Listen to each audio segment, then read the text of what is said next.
ito pala yung labana, ito pala yung pansit-pansit, ito pala yung bayabas. Ayan, naglaga tayo ng ganito dahil para sa uric acid. Tinapon ko na, hindi ko na bidyuhan kanina paglaga, pagkuha. Kaya yung na lang katas, yung nilagaan natin, yung focus natin. Ito pala yung pansit-pansit. Ayan, pansit-pansit. Ito yung sinaw-sinaw.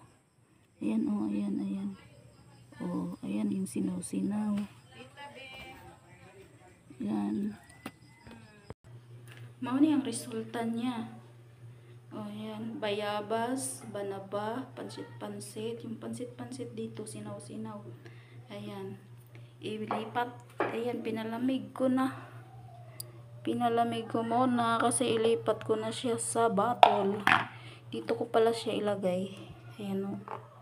Dito ko siya ilagay. Kasi dalhin ko yan. Oh.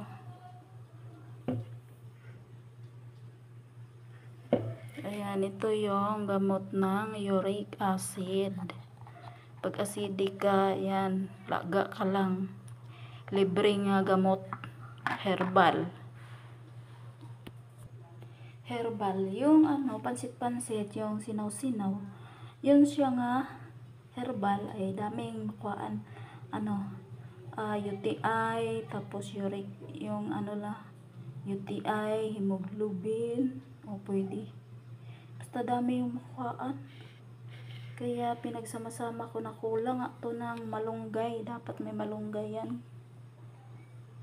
Kaya ito na, gawa kayo ng ganito, parang lagi nyong iinumin araw-araw. Ito yung tinubig nyo.